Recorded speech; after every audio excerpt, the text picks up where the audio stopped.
Hello everyone. हमने पहली test series complete की। आज दूसरी टेस्ट सीरीज़ है ये। चलो इस पर डिस्कस कर लेते हैं खटाखट। बहुत स्पीड में पढ़ूंगा, आप लोग बाद में स्लो करके देख लिया करिए, ठीक है? क्योंकि जितने कम समय में कवर हो जाए, क्योंकि पेपर 18 को है और मैं अब अपलोड कर रहा हूँ वीडियो, तो थोड़ा सा डिले तो वैसे ही है। टमाटर किस पर मैंने बता रखा है पहले, बेरी का है टमाटर, कोई बात नहीं, याद नहीं करना। चलो, रोका कहाँ की स्थानांतरित कृषि है? ब्राज़ील की। आलू आलू अनुसंधान स्थान कहाँ स्थित है? शिमला। जौ की खेती के लिए उपयुक्त तापमान सबको पता है, 10 से 15 डिग्री जौ के लिए। भारत में दालों का सबसे बड़ा उत्पादक मध्य प्रदेश, सबको पता है। भारत में एरी और मूंगा रेशम का सबसे बड़ा उत्पादक असम। निम्नलिखित में से कौन सा राज्य भारत में मसालों का सबसे बड़ा उत्पादक है? कौन सा राज्य भारत में मसालों का सबसे बड़ा, देखिए गलत मार्क रखा है इसमें, मध्य प्रदेश रखा है, केरल है। निम्नलिखित में से काली मिट्टी का दूसरा नाम क्या है? रेगुर मिट्टी कहा जाता है।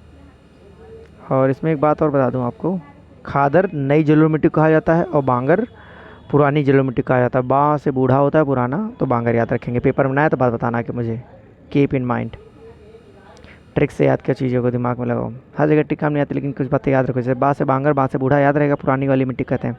और जब आएगा पेपर में, जब आप टिक करोगे तो आपको मज़ा आएगा। ओ माय गॉड, चलो अच्छा वो पढ़ लिया था। चलो इसी बात पे मेरा चैनल लाइक कर दो, कम से कम लाइक दबा दो यार। चलो, सब्सक्राइब तो करते नहीं हैं। चलो कोई नहीं, आगे बढ़ते हम लोग। सरबती गेहूँ का पहचान मिली, मध्य प्रदेश, सही है। एशिया का सबसे बड़ा थोक मसाला बाज़ार कहाँ स्थित है? दिल्ली। पूसा सिंधु, अच्छा पूसा सिंधु गेहूं की है। पूसा मैजेस्टिक इसकी है, बताना ज़रा। हमारे देश में खरीफ फसल कौन सी है? अब खरीफ से ऐसा खुजली, ये जून जुलाई में जो बोया जाए वो सब खरीफ है, बाकी सब गर्मी में बोया जाता है। सितंबर अक्टूबर वाला है ना, तो ठीक है, जून जुलाई देख लीजिए, आप समझ में आ जाएगा आपको। भारत में चावल का सबसे बड़ा उत्पादक राज्य कौन सा है? पश्चिम बंगाल, सबको पता है। एक बात याद रखिएगा, चावल का सबसे बड़ा उत्पादक राज्य पश्चिम बंगाल है ना। अच्छा, क्वेश्चन बताना कि गन्ने की उत्पादकता किस राज्य की सर्वाधिक है? ऑप्शन आपको 3 दूंगा और आप चक्कर में पड़ जाएंगे। महाराष्ट्र, उत्तर प्रदेश और तमिलनाडु। जो बिल्कुल नहीं सोच सकते वही आंसर है। PNR 381 उन्नत किस्म चावल। भारत में खरीफ फसलें हैं। अब आपको खरीफ ये बताने की जरूरत पड़ रही है तो आप एग्रीकल्चर पेपर ना ही दे तो ठीक रहेगा।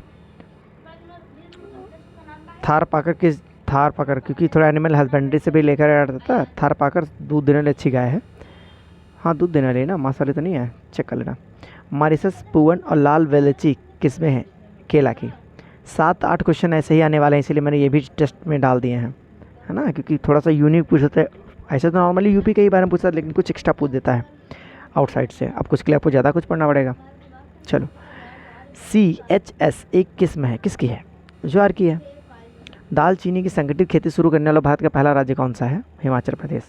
पूसा अनमोल और पूसा भैरव किसी किस्म में है? बैंगन की। राष्ट्रीय कृषि अनुसंधान प्रबंधन अकादमी कहाँ स्थित है? हैदराबाद में। बरनी द्वीप किस किस्म है? बरनी द्वीप किसकी किस्म है? तो आपको पता धान की। PBW1 चपाती किसी किस्म है? गेहूँ की। चपाती की बात आ जाती है, गेहूँ को दिमाग लगाएंगे। भारत में किसी क्षेत्र को भारत का चावल का कटोरा कहा जाना है? भाई चावल कटोरा कृष्णा गोदावरी डेल्टा क्षेत्र, ठीक है। कोनुकू कहाँ की स्थानांतरित कृषि? बहुत इंपॉर्टेंट क्वेश्चन है ये, वेनेजुएला की, ठीक है। कोनेकू कहाँ? सरदार वल्लभ भाई पटेल कृषि एवं प्रौद्योगिकी विश्वविद्यालय कहाँ स्थित है? ये है मेरठ, उत्तर प्रदेश। मेरठ में ही है, चेकआउट करो एक बार। आम और बैंगन में छोटी पत्ती रोग किसकी कमी से होती है? जिंक की। और सफ़ेद रोग, सब सफ़ेद बीमारी कोई भी हो तो याद रखना जिंक की कमी होती है, याद रखेगा। भारत दुनिया का दूसरा सबसे बड़ा गेहूँ उत्पादक देश है। सबसे बड़ा उत्पादक देश कौन सा है? अब दुनिया को पता है चाइना ही होता है। भारत का कौन सा राज्य सबसे अधिक जूट का उत्पादन कर सकता है? पश्चिम बंगाल। वहाँ बढ़िया जूट का बहुत उत्पादन होता है। चलो बताओ, कपास का उत्पादन सबसे ज़्यादा कहाँ पर होता है? कपास के लिए कौन सी मिट्टी चाहिए, ये भी बता दीजिए। गेहूँ के लिए सबसे अच्छी मिट्टी कौन चाहिए? भारत में सबसे अधिक जलोढ़ मिट्टी पाई जाती है, कितने % पाई जाती है बता सकते हैं आप? विजय उच्च उपज देने वाली किस्म है? मक्का। लेट ब्लाइट, भाई लेट मतलब पिछेता रोग कहते हैं इसे। पिछेता आलू में लगता नहीं, लगता है, लगता है ना, तो आलू का आंसर है। ट्रक फार्मिंग संबंधित है। सब्जियों से। राजस्थान के पश्चिमी जिलों में कृषि गतिविधियों को बदल दिया। इंदिरा गांधी नहर ने। कौन सा बायो फर्टिलाइजर है? एजोस्पेरिलम। निम्न में कौन सी कृषि पद्धति पर्यावरण के अनुकूल है? जैविक खेती। आपको बता दें, ये जो ऑर्गेनिक फार्मिंग है, अभी इसका लोगों को आइडिया नहीं है। अभी मैंने एक किताब लिखी है, अभी पब्लिश होना है। मैंने पूरी कंप्लीट थीसिस लिखी इस पर। तो बहुत सारे बैरियर्स आ जाते हैं, हर किसी को तो नाम चाहिए बुक में, तो लिखी है। तो ऑर्गेनिक फार्मिंग पूरी डिटेल दी है, ऑर्गेनिक फर्टिलाइज़र पर पूरी बुक है, क्योंकि आने वाला इंडियन फ्यूचर जो होगा वो ऑर्गेनिक फर्टिलाइज़र पे ही टिकेगा आगे, कितना भी तेज़ भाग ले लोग। क्योंकि आप देख रहे हैं बहुत ज़्यादा मात्रा में केमिकल यूज़ करके खेतों को बैरन बनाया जा रहा है। उसके बाद जब सब खेत बैरन हो जाएंगे तब क्या करेंगे लोग, उसका जुगाड़ हमने कर रखा है। Don't worry, we will talk about later. चलिए क्वेश्चन बढ़ते नहीं, आपको लोग कहेंगे ये आदमी टीचर समय बहुत खाता है। चलो, निम्नलिखित में से कौन सी फसल रोपाई द्वारा उगाई जाती है? प्याज। सुप्रभा और सुरभि किसकी किस्में हैं? अदरक। राष्ट्रीय कृषि अनुसंधान और प्रबंधन अकादमी कहाँ स्थित है? हैदराबाद। येल्लो वेन मुझे का एक खतरनाक रोग है? भिंडी। कौन सा सुमेलित है? भाई साहब ये पढ़ लेना आप लोग, बार बार इसको पढ़ाऊँ तो। क्यों डीडीटी एक है? अरे दुनिया में सबको पता कीटनाशक। इसका फुल फॉर्म जरा लिख के दिखाओ डीडीटी का। राष्ट्रीय अंगूर अनुसंधान कहाँ स्थित है? पुणे में। गन्ने का लाल सड़ रोग किसके कारण होता है? कोलेटोट्राइकम फलकैटम। बताओ ये जीवाणु है कवक? निम्नलिखित में कौन सा बागवानी संबंधित है? बागवानी, हरित क्रांति।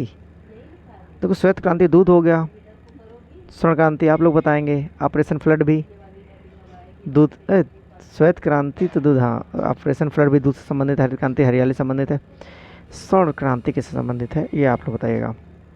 ये पढ़ लीजिए, बड़ा लंबा क्वेश्चन है, रोक देता हूँ थोड़ी देर ताकि आप लोग समझ सकें इस क्वेश्चन को। समझ लिया? आगे चलते हैं। केंद्रीय चावल अनुसंधान संस्थान कटक। चूना कभी कभी मिट्टी में इसलिए डाला जाता है मिट्टी की क्षारीयता बढ़ाने के लिए। निम्नलिखित में कौन सा तत्व वाणिज्यिक उर्वरकों में पाए जाने सबसे कम संभावना है? सिलिकॉन। फसल चक्र का मुख्य उद्देश्य ऊपरी मिट्टी की क्षति को रोकना है। इसके खनिज तत्वों की। झारखंड में खेती की आदिम रूप को कहा जाता है? कुरवा। निम्न में कौन सी देसी डेयरी नस्ल गाय है? लाल सिंधी। खाद्य एवं कृषि संगठन एफओ की स्थापना 45 में हुई थी। COZ 64 और CO 17 80 की प्रणाली किसमें है? गन्ना की भाई, गन्ना की। बीज बोते समय आमतौर पर इस्तेमाल किए जाने वाले उर्वरक में क्या होता है? पोटास होता है भाई। और पोटास जानते हो इसलिए खेत में डालता है ताकि कोई भी घास फालतू न जगे। पोटास डालने से खेत एकदम चिकने हो जाते हैं, चिकना। ये पढ़िएगा आप, बड़े है क्वेश्चन। राष्ट्रीय साइटस अनुसंधान केंद्र, साइटस से मुँह से रिलेटेड बात की जा रही है, आपको पता है? नागपुर। अर्ली ब्लाइट रोग आपको बता दें आलू से है। हाइड्रोपोनिक्स मैंने पिछले वीडियो में बताया था आप लोग को, अब आप लोग पढ़ के समझ जाइए हाइड्रोपोनिक्स क्या होता है। निम्न में से किसमें नाइट्रोजन तत्व नहीं होता है? चूने का सुपरफास्फेट। आपको पता है कि प्लांट में सेल वॉल का एक बढ़िया नेचर होता है। प्लांट सेल वॉल होना प्लांट की सबसे मुख्य पहचान होते हैं। जितने एनिमल होते हैं उसमें सेल वॉल ही नहीं होती है ना? तो सेल वॉल की क्या यूनिक प्रॉपर्टी है, अगर आप बता सकते हो तो ज़रूर बताएं मुझे। फिर जब आप रिप्लाई करेंगे तो then I will reply. Okay, चलो आगे देखते हैं। अपने मन से रीड करिए, क्वेश्चन बड़ा है। I don't want to consume your time because I know you can read the fast. नींबू वर्गीय फलों में लीफ मेटल रोग का मुख्य कारण जिंक है। हाँ जिंक है, ठीक है। फसलों की आम की बीमारियों के संबंध में जड़ों पर विचार करो। You have to read this. CHS एक किस्म है ज्वार की। चलिए सही है। देखिए जब पेपर में आए इस तरह की प्रजातियां तो आप अंग्रेजी में लिख के देख लिया करिए ताकि आपको ज़्यादा क्लैरिटी मिले। पेनिसेटम ग्लोकम वैज्ञानिक नाम है, किसका है भाई साहब? ये तो बाजरा का है। अलग अलग प्रजातियाँ क्या कह सकते हो। किस संकट सूचकांक किन वैज्ञानिकों द्वारा विकसित किया गया था? केंद्रीय शुष्क भूमि खेती अनुसंधान संस्थान। मॉरिशस लाल वेल्ची और पूवन किसकी किस्में हैं? केला की। फिलीपींस में नारियल और गन्ना के विकास का श्रेय किसको जाता है? स्पेनिश और अमेरिकी को। हरित क्रांति के दौरान उन्होंने किस फसल की उच्च उपज देने वाली किस्मों के अंतर्गत फसल में काफ़ी वृद्धि हुई है? गेहूँ। NBRI नमो सॉरी से विकसित किस्म है? कमल। ये क्वेश्चन आप रीड करिए अच्छे से। राष्ट्रीय नींबू वर्गीय फसल अनुसंधान, फिर से वही बात आ गई आपके पास, नागपुर। नींबुआ आ जाए तो नागपुर में कुछ जाना। नींबू की फसलों पर विचार कीजिए। खरीफ फसलें अब आपको बताना पड़े तो दिक्कत है मामला। खरीफ पढ़िए आप। खुजली, खरीफ मतलब खुजली, जून जुलाई, याद रखेंगे। बाल विविल का एक कीट है। कपास। फसल पर हमला कर देता है बाल विविल। विविल कपास पे मारता झापड़ खचाखच। चलिए, भारत में नीली क्रांति के जनक के रूप में आई गजब, नीली क्रांति भी लेकर आ गए लोग। नाम तो जानते हो, हीरा लाल नीली है, लाल लाते नीली क्रांति। मध्य प्रदेश में सिंचाई का प्रमुख स्रोत कौन सा है? अगर देखा जाए तो कुएं नलकूप उत्तर प्रदेश में भी हैं और वहाँ पर भी यही कंडीशन है। चलो, करी साध नाम को भौगोलिक संकेत GI टैग दिया गया। कारण वर्तमान में जिसको दिया गया उसको भी लर्न करके जाइएगा, ठीक है। चलिए, कर्नाटक। ओके, कंधमाल हल्दी को भौगोलिक GI संकेत GI टैग मिला है। भैया वीडियो शेयर जरूर कर दीजिएगा, आप लोगों से रिक्वेस्ट है। कम से कम 10 लोगों में तो शेयर कर दीजिएगा। आप पढ़ेंगे उसको भेजेंगे नहीं। वैसे भी मेरे वीडियो इधर जाते नहीं हैं क्योंकि मैं हार्ड वर्क नहीं करता। 2 महीने 4 महीने में वीडियो अपलोड करता हूँ, लेकिन फिर भी अगर आपको अच्छा लगा है तो ज़रूर शेयर करिएगा। देखिए, अब आप सोच रहे हैं ये तो हर बात कहते हैं, मैं सुन के टाल देना आदत हो गई। चलो कोई नहीं। तो कंधमाल हल्दी को भौगोलिक GI टैग दिया गया है, ये है उड़ीसा की। चलिए, इनमें कौन सा विकल्प गलत तरीके से जोड़ा गया? पहला टेस्ट पर जरूर देख ले, उसके 100 क्वेश्चन आपके लिए इतने ज़्यादा प्रभावी हैं। 100 में हमने क्या कहा, जब ये 2-3-4 टेस्ट लगा लेंगे हमारे, 45 क्वेश्चन एग्रीकल्चर का बाहर नहीं जाएगा। 45 क्वेश्चन बस आपका कवर हो जाए, उधर 25-30 उधर कवर कर लीजिए, बस इतने मेरिट बना लेंगे आप। Because I have already given the paper, आपको बताया था पहले टेस्ट में। ज़्यादा कुछ कठिन नहीं आता है, प्रीलिम्स निकालिए, मेंस आसानी से हो जाता है। लेकिन चलो, किसी क्षेत्र को सूखा प्रवण श्रेणी से बाहर रखने के लिए उसके फसल क्षेत्र का कितना प्रतिशत सिंचित होना चाहिए? 30% से अधिक। भारत में शुष्क कृषि भूमि खेती बड़े पैमाने पर कम वर्षा वाले क्षेत्रों तक ही सीमित है। 75 सेंटीमीटर। निम्न में कौन सा शब्द एक ही भूमि पर एक साथ 2 या 2 से अधिक फसलें उगाने की प्रथा का वर्णन करता है? मिश्रित फसल। राष्ट्रीय कृषि अनुसंधान प्रबंधन अकादमी कहाँ स्थित है? हैदराबाद, तेलंगाना। निम्न में कौन सी नकदी फसल नहीं है? चावल। अब नकदी फसल कहते, जूट कपास गन्ना को लंबे समय तक टिका के थोड़ी ना रख सकते हो, कैश क्रॉप है, तुरंत बेचो, नहीं तो जय माता दी हो जाएगा उनका। इसीलिए चावल को बचा के रखो तुम बढ़िया लंबे समय तक, डोंट वरी। जिनकी चिंता होती है वही कैश क्रॉप है। मानव उपभोग के लिए स्वीकृत पहली व्यावसायिक रूप से उगाई आनुवांशिक रूप से इंजीनियरिंग खाद्य फसल कौन सी है? दुनिया में सबको बताया गया फसल की बात, टमाटर। चलो, जुलाई 2023 में राजस्थान के सीकर में भारत के प्रधान, देखो अपडेटेड क्वेश्चन भी हैं। ओके, कीप इन माइंड कि ये टेस्ट आपके लिए जाया नहीं जाने वाला है, आप अच्छे से करेंगे इसमें। चलो, जुलाई 2023 में राजस्थान के सीकर में भारत के प्रधानमंत्री जी द्वारा यूरिया की नई किस्म लॉन्च की गई। यूरिया की इस नई किस्म का नाम क्या दिया गया? Urea gold. निम्न में कौन सा बाजरा फसलों का समूह है? बाजरा फसलों का sorghum तो जानते हैं अंग्रेजी में इसका नाम, इसलिए बाजरा होगी। कोदो, कंगनी, रागी, माही, कंचन और RCB 911 एक संकर किस्म है। क्रमशः मक्का और बाजरा। पंजाब और हरियाणा में मिट्टी की क्षति का मुख्य कारण कौन सा है? बढ़ता हुआ जल जमाव। भारत में मुख्य मौसम के संदर्भ में तो गलत, पढ़ लीजिएगा अपने मन से। बड़े क्वेश्चन मैं पढ़ूंगा ही नहीं, बड़े क्वेश्चन मैं नहीं पढ़ूंगा, आप पॉज करके पढ़िए आराम से। जिसने मुझे PDF बना के दिया है पढ़ने के लिए। चलो, 1 लाइनर देखते हैं अब हम लोग। गाय के दूध का पीला होना कारण कैरोटीन है। ताज़ा दूध का pH मान 5.5 से 6.7 तक होता है।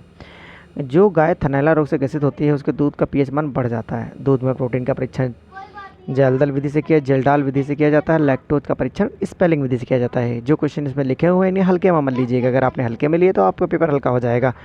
जो इसमें एक लाइन लिखी है एक्सपीरियंस पर्सनालिटी का है, उसके बारे में बात बताया जाएगी जब पेपर आप दे आएंगे तब। जो लिखा है इसमें इसे पढ़ लीजिए, नहीं बाद में पछतावा हो आपको, बड़ा गलत हो जाएगा आपके साथ। गाय के दूध को भैंस के दूध में मिलावट के परीक्षण है तो हंसा परीक्षण किया जाता है। हरित क्रांति की शुरुआत 66-67 में हो, सबको पता है। इक्रीसैट हैदराबाद में स्थापित किया गया 1972 में। मोनोमीटर द्वारा जड़ का दाब ज्ञात किया जाता है। एनीमोमीटर द्वारा हवा की गति मापी जाती है। बैरोमीटर द्वारा रंध्र व्यवहार ज्ञात किया जाता है। मैं उसमें पढ़ा रहा हूँ ना। गाय के दूध का हिमांक 0.54 डिग्री सेल्सियस होता है, क्वथनांक 100.15 नहीं कह सकते 15 डिग्री सेल्सियस कहते हैं। ओके, आफ्टर पॉइंट जो होता है वो यूनिट डिजिट की काउंट की जाती है, ना कि 15 कह सकते हो आप, गलत होता है। पढ़ सकते हो भौकाल में अपने लिए, लेकिन इसको बताते समय 15 कहते हैं। दूध में चिकनाई ब्यूरोमीटर द्वारा मापते हैं। दूध में पानी की मिलावटी लैक्टोमीटर द्वारा मापी जाती है। भारतवर्ष में दलहनी उत्पादकता में सबसे बड़ी रुकावट कम पौध वाली प्रजातियाँ हैं, ध्यान रखेंगे आप। विश्व में सर्वाधिक गाय व भैंस भारत में पाए जाते हैं, देख रहे हो भौकाल है पूरे भारत का। पशुओं में दुग्ध जर का कारण कैल्शियम कमी है, तो प्रीवियस पेपर में पूछा गया क्वेश्चन है। भैंस के 100 ग्राम भार पर शुष्क आवश्यकता 3 किलोग्राम है। लासो एक खरपतवार है। लासो का दूसरा नाम कोई बता सकता है? लासो का दूसरा नाम भी है, ये तो घरेलू नाम है, जो सोयाबीन की फसल में प्रयोग किया जाता है। भारत में 100 सेंटीमीटर की वर्षा रेखा किन दो फसलों के उपजाऊ क्षेत्र है? बेटा सबको पता है, चावल और गेहूँ। कभी कभी 1500 mm दिया होता है, वो भी सही मान लिया जाता है, ठीक है, ध्यान रखेंगे। चावल के लिए, वैसे गेहूँ के लिए नहीं। हाँ, असम में कौन सा चाय क्षेत्र उनके लिए प्रसिद्ध है? ब्रह्मा, सुरमा घाटी, सदिया। देश की दूसरी महत्वपूर्ण खाद्यान्न फसल गेहूँ जी में है। भेड़ की मांस वाली नस्ल जलूनी मीडिया नेलोरी। ओके, वह फसल जो शीत और शुष्कता सहन करने में सक्षम है। जौ, जौ का भौकाल है, देख रहे हो, प्राचीन समय में मिला था जब कुछ नहीं था। तुमको पता है कि जितनी भी प्राचीन चीज़ें हैं हम उनकी पूजा करते हैं। जब हमारी शुरुआत हुई होगी प्राचीन समय, तो हमें जौ ही मिला था, यानी कि इसलिए पूजा पाठ में जौ लगता है, क्योंकि जौ से उत्पत्ति के साथ हम लोग के माना जाता है। चलिए, ज्ञान बहुत हो गया। जौ की सर्वाधिक उत्पादन पंजाब में होती है, अच्छी बात है, क्योंकि गेहूँ भी हुए। उत्पादन, उत्पादक से कन्फ्यूजन में मत रहेगा। उत्पादन उत्तर प्रदेश में अगर ज़्यादा है, लेकिन उत्पादकता पंजाब में ज़्यादा है। उत्पादक मतलब कितने क्षेत्र में आप कितना उगा सकते हैं, ये उत्पादकता होती है।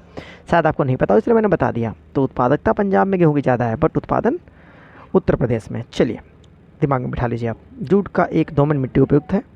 जौ के उत्पादन के लिए कैसी मिट्टी आवश्यक है? बलुई मिट्टी चाहिए। जौ के लिए कितने सेंटीमीटर वर्षा आवश्यकता होती है? 40 से 50। ज्वार के लिए कितने सेंटीमीटर वर्षा चाहिए? 30 से 100। ज्वार के लिए कितने तापमान की आवश्यकता है? 25 से 35 डिग्री। बाजरा की फसल के लिए कितने तापमान की आवश्यकता है? 21 से 27 सेंटीग्रेड। किस फसल में अधिक कृषि होती है? लो, किस फसल की अधिक कृषि होती है? वैसे गेहूँ आप टिक कर लीजिएगा।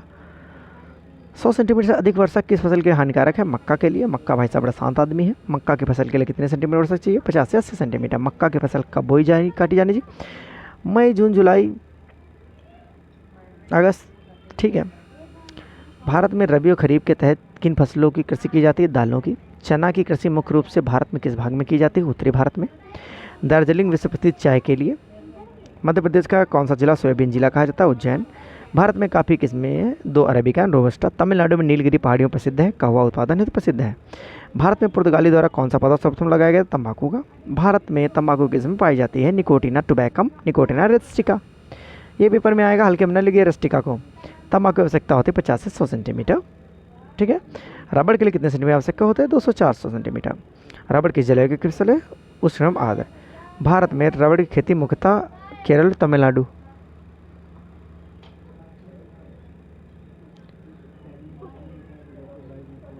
भारत में रबड़ की व्यापारिक कृषि आरंभ हुई 1902 ईस्वी में। गन्ने की खेती के लिए किस जलवायु को उपयुक्त होती है? उष्ण आर्द्र।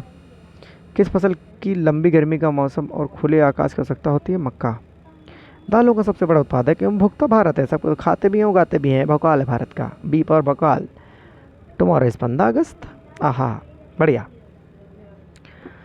किसी ने कहा था 15 अगस्त है, आज ही तुम लोग मनाओगे, झंडा फहराओगे, उसके बाद इधर उधर हो जाएगा। एक ही दिन की आज़ादी देखते हो, एक ही दिन देशभक्ति जाग जाती है। वो पगलेट को हम बताएं, दिवाली में दीपक एक दिन जलाया जाता है, हर दिन जलाओगे। होली में रंग एक दिन खेला जाता है, हर दिन खेलोगे। हैं?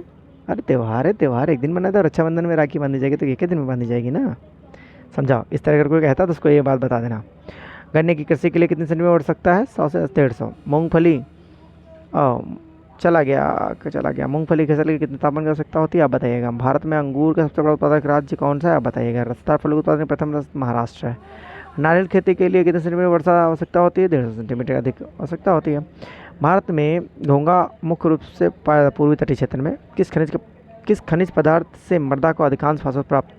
एपेटाइन। नारियल खेती के लिए कितने तापमान की आवश्यकता होती है? -20 डिग्री से 25 डिग्री। भारत में कपास कैसी फसल है? खरीफ की।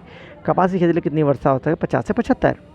भारत में सिंचित क्षेत्रों में कृषि योग्य भूमि किस कारण से लवड़ी हो रही है? अति सिंचाई के कारण। बहुत सिंचाई करते लोग, इसीलिए लो सब लाइन खराब कर डालो, तुम लोग समझते नहीं लोग। स्टेपी जलवायु की सबसे बड़ी विशेषता है उच्च वार्षिक तापांतर। पौधों में सर्वोत्तम वृद्धि पीएच मान पर निर्भर करती है। 6-7। कपास की खेती के लिए तापमान की आवश्यकता होती है 20 डिग्री से 30 डिग्री। जूट उत्पादन में भारत का प्रथम राज्य पश्चिम बंगाल। देश के कुल उत्पादन का 71% जूट का उत्पादन किया जाता है पश्चिम बंगाल में। चाय की खेती के लिए कितने % आवश्यक? 100 से 250। भारत में गन्ने की खेती का उदाहरण है रोपड़ कृषि का। तंबाकू की खेती के लिए प्रसिद्ध गुजरात और आंध्र प्रदेश। सिनकोना पेड़ से कुनाइन प्राप्त होता है। रबड़ की खेती की आवश्यकता 25 डिग्री सेल्सियस। इतनी स्पीड में पढ़ रहा हूँ, आराम से पढ़िएगा आप लोग, सारे क्वेश्चन लर्न कर लीजिए। भारत में प्राकृतिक रबड़ का सर्वाधिक उत्पादन केरल में होता है। लाल मिर्ची के उत्पादन में आंध्र प्रदेश प्रथम स्थान पर है। अदरक के उत्पादन में केरल का प्रथम स्थान है। जूट का सबसे अधिक उत्पादन पश्चिम बंगाल के डेल्टा क्षेत्र में होता है। भारत में सर्वाधिक पटसन उत्पादन पश्चिम बंगाल में होता है। नीलगिरी की पहाड़ी में चाय की खेती होती है। कोई बात नहीं, आगे बढ़ते हैं। कृषि कार्य प्रणालियों में उपस्थित मित्र कार्बनिक होती है। अब बताइएगा, भूमध्य रेखा पर जितने भी पेड़ जंगल होते हैं वहाँ किस चीज़ की कमी होती है उनकी मिट्टी में? अगर आप बता लेंगे तो काफ़ी ब्रिलियंट है। हरित क्रांति के सीमित प्रभाव दाल पर रहा था। भारत में जम्मू कश्मीर, अच्छा कौन सी नदी मकर रेखा को 2 बार काटती है? ज़रा नाम बताएंगे। कौन सी रेखा भूमध्य रेखा को, कौन सी रेखा कर्क रेखा को काटती है? 3 नदियाँ हैं, माही, जायरे और लिम्पोपो। माही, जायरे, लिम्पोपो। अब आपको सोचना है कौन किसको काटती है। आ सकता है प्रश्न, बता दूँ नहीं, आप सोचोगे कि बड़ा कन्फ्यूजन हो गया। जायरे भूमध्य रेखा को काटती है, लिम्पोपो मकर रेखा काटती है, माही काटती है कर्क रेखा को, जो कि भारत में है। चलिए आगे बढ़ते हैं हम लोग। काफ़ी उष्णकटिबंधीय जालीदार पौधा है। सही बात बोल रहा है, उष्णकटिबंधीय तो है ही है। कुफरी चिप्सोना एक फर्स्ट होती है चिप्सोना, एक सेकंड भी होती है। Chipsona second is best. Okay ठीक है। जया, पद्मा एवं कृष्णा धान किस में? जया जो है ना, जया होना, जया नहीं, जया तो मेरा नाम है। तो जया जो होती है, जया बौनी प्रजाति है, बौनी प्रजाति है। देश में गन्ने का सर्वाधिक उत्पादन उत्तर प्रदेश में करता है। गन्ने का उत्पादक क्षमता सर्वाधिक तमिलनाडु में है। ये मैंने कल क्वेश्चन पूछा था, इसका उत्तर हो गया। झूमिंग कृषि सर्वाधिक व्यवहार में असम में है। मैंने कहा था नॉर्थ ईस्ट में है। कौशल मूंगफली की अच्छी किस्म है। शक्तिमान प्रथम, शक्तिमान द्वितीय आनुवांशिक रूप से परिवर्तित मक्का की फसलें हैं। गेहूँ के साथ चना एवं गेहूँ के साथ जो बेना मिश्रित कृषि को दर्शाता है। अरहर के बीज मूंगफली को बोना सहचरिक फसलों को दर्शाता है। गन्ने के खेत चारों ओर से पटसन की ओर घिरा जाए तो रक्षक फसलें कहलाएंगे। बरसीम के साथ सरसों को दिया जाए तो सहायक फसलें बन जाते हैं। भारतीय कृषि अनुसंधान दिल्ली में है। ये बहुत इंपॉर्टेंट है, इस पर बिलीव बात करिएगा। भारतीय कृषि अनुसंधान संस्थान दिल्ली, केंद्रीय शुष्क अनुसंधान संस्थान जोधपुर, भारतीय घास क्षेत्र एवं चारा अनुसंधान संस्थान झांसी, जूते कृषि अनुसंधान संस्थान, ये जूते नहीं होगा, जूट हो गया, जूट कृषि अनुसंधान संस्थान पश्चिम बंगाल, भारतीय गन्ना अनुसंधान लखनऊ, केंद्रीय मृदा लवणता अनुसंधान करनाल, राष्ट्रीय पादप अनुवांशिकी संसाधन संस्थान नई दिल्ली, केंद्रीय उपोष्ण बागवानी संस्थान लखनऊ, भारतीय दलहन अनुसंधान संस्थान कानपुर, भारतीय मसाला अनुसंधान संस्थान कालीकट, केंद्रीय भैंस अनुसंधान संस्थान हिसार, केंद्रीय कपास अनुसंधान नागपुर। कपास को बताया था नागपुर चले जाना। नींबू हो चाहे कपास, जाना तुमको नागपुर है। भारतीय सब्जी अनुसंधान संस्थान वाराणसी। कृषि संबंधित अंतर्राष्ट्रीय संस्थाएं, अंतर्राष्ट्रीय आलू केंद्र लीमा, खाद्य एवं कृषि संगठन रोम इटली, विश्व मौसम संगठन जिनेवा, उष्णकटिबंधीय कृषि संस्थान नाइजीरिया। ये छोड़ेगा मत, पक्का आएगा 3-4 क्वेश्चन इससे। मछली पालन संस्थान फिलीपींस, उष्णकटिबंधीय कृषि केंद्र कोलंबिया, शुष्क क्षेत्र कृषि अनुसंधान संस्थान सीरिया। कुछ फसलें प्रमुख कीट, धान में पत्ती मोड़क तना छेदक, दालों में फली छेदक, मक्का में तना छेदक, गन्ना में अंगोला छेदक, ज्वार में तना छेदक। मैं गा रहा हूँ पढ़ा रहा हूँ, ये बहुत इंपॉर्टेंट क्वेश्चन है। पेपर जब क्वालिफाई होगा तो आपको ऐसे मजा आएगा। बैंगन में फल छेदक कीट, मूंगफली में लाल बालों वाले कीट। श्वसन के लिए सर्वाधिक उपयोगी पोषक तत्व तो आयरन होता है। क्लोरोफिल की संरचना में सर्वाधिक महत्वपूर्ण मैग्नीशियम होता है। मैग्नीशियम ना होने पर क्लोरोफिल बनेगा ही नहीं। बायोगैस में सर्वाधिक मीथेन होती है, सबको पता है 84% होती है। अमोनिया क्लोराइड में नाइट्रोजन 25% होता है। यूरिया में 46% होता है। इसमें आपको कोई डाउट होना ही नहीं चाहिए। अधिकांश पौधे नाइट्रोजन को नाइट्रेट में पर्वत रूप में ग्रहण करते हैं। गेहूं को सेहूं रोग निमेटोडा के कारण होता है। आपको बता दें कि यूरिया जब खेत में डाली जाती है तो उससे एमाइड के रूप में नाइट्रोजन होता है। उस नाइट्रोजन को निकालने के लिए हम लोग यूरिया एंजाइम यूज़ करते हैं। Keep in mind. बताने को तो बहुत कुछ बता सकता हूँ, बट वीडियो लंबा हो जाएगा। ठीक है, अब इतनी बता देता हूँ, बहुत इनफ हो गया, अब कंप्लीट हो गया हमारा। फलों को शीघ्र पकाने के लिए किस तत्व की महत्वपूर्ण भूमिका है? फास्फोरस की। मृदा के संगठन में अच्छा सा एथिलीन गैस का प्रयोग करते हैं। अरे भाई साहब, फल पकाने के लिए, शीघ्र पकाने की बात नहीं कर रहे हैं। मृदा के संगठन में कार्बनिक पदार्थ की 5 से 10% है। ठीक है, लवड़ी तथा क्षारीय मृदा का अमरूद, आंवला, फलसा, जामुन आदि फल पकाए जाते हैं। केले की उत्पत्ति मलेशिया में हुई और कटहल भारत में उत्पत्ति हुई। ठीक है, मिलेंगे नेक्स्ट वीडियो में, तब तक की टाटा। वीडियो शेयर जरूर कर दीजिएगा, सब्सक्राइब कर दीजिएगा, लाइक कर दीजिएगा, इतना कर ही सकते हैं अगर मेहनत अच्छी लगी। Okay, thank you.